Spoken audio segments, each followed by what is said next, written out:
Okay, well, let's flash her up and see what's going to happen here. So.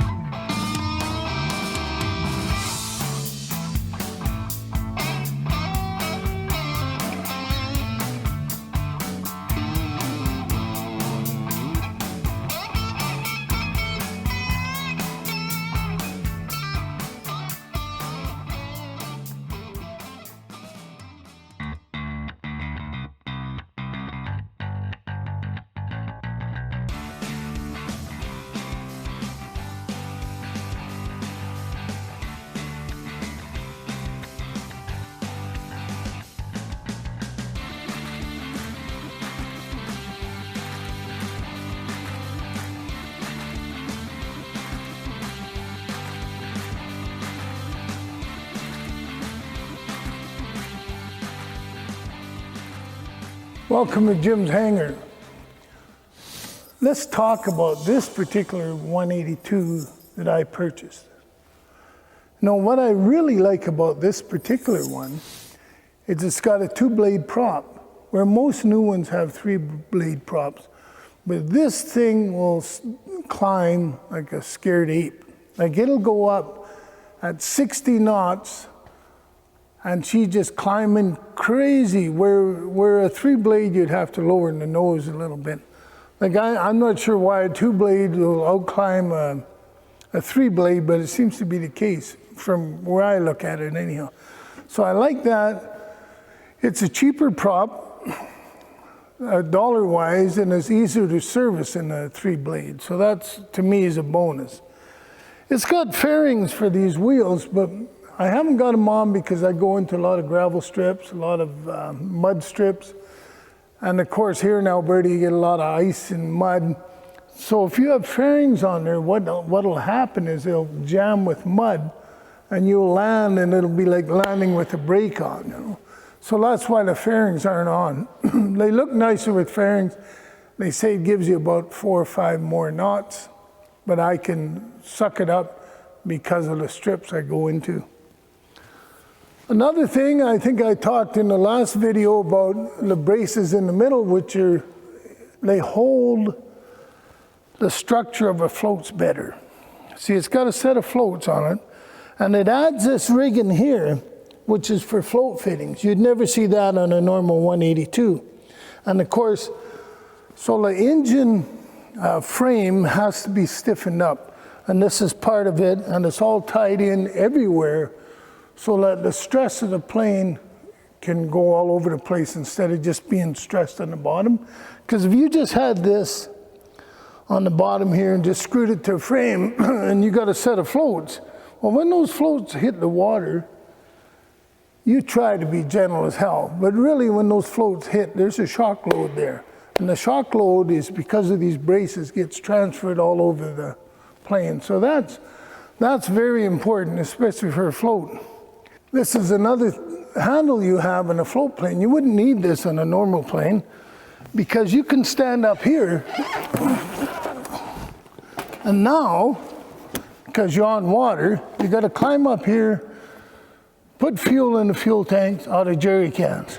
So it gives you the ability to use the float plane where you wouldn't on a normal 182 have that. Cessna has these big Fowler flaps, I think they're called, and they come down, and when they come down, it's like a big bird.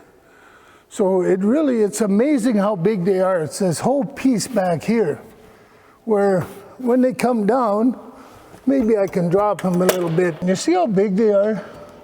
I'll show you them on the Mooney. There's nothing to flaps, where these ones, boy, when you get them amount of air cushioning you, it just slows you, it settles you down. So that's a big thing on these Cessnas. But I'll show you when the panel lights up here. See, this is what we're talking about earlier. Here's a 530 Garmin. And so this is a new ADSB in and out, and a new audio panel. This is a new system not available. This is a new autopilot here. like I say, a 3-axle autopilot. And it's got 2 of these, I want to say they're 125s. But what they do is they mirror this. So if this went out, you could use this one or use this one, plus many other functions. And this is use this for weather radar. So there's all kinds of, it's well equipped for an older plane. So now, anyhow, this is a red-green trick. If you're in the north here, where the cold air comes in, no matter how much you try to seal it off. And these are only heated by a heater around the muffler. So that's the only heat you have. So when the cold air comes in the summer it's wonderful. Winter not so much. So red-green taught all of us in the north how to put duct tape over it. And it seems to solve the problem. So this is a Continental 460. Don't quote me on that. And it's got about 230 horse. It's got lots of horse for this amount of plane. It really does. It'll go, well, if you're in a dive, it'd really go, but generally we're doing about 150, 160 miles an hour. So the service ceiling on this, I think, is 19,000, somewhere there. However, you wouldn't want to go to 19,000 unless you have supplemental oxygen or some oxygen, because basically, you know, after 12,000 feet, you go up to 14,000 feet, I think, for half an hour, I think, legally. But you don't want to stay up there for long. You get a little dopey and dizzy. Sometimes it's hard to tell the difference. But you really know. In me, some people have different ways of telling if their oxygen's low.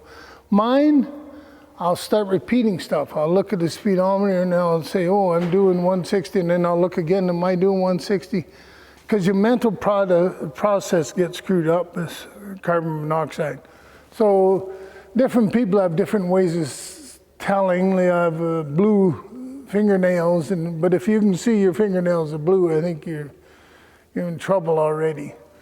What we always use is oxygen. It's a gadget you put on your thumb and it measures the amount of oxygen in your blood. And then we also have an electronic CO2 detector. So it'll tell us right away if...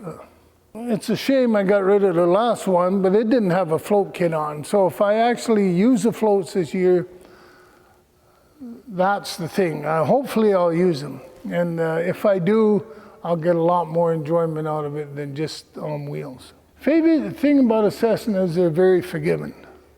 You can hang a nut prop like this and it won't stall on you. Where other planes are tricky to fly, especially low wings, where these you can lumber along.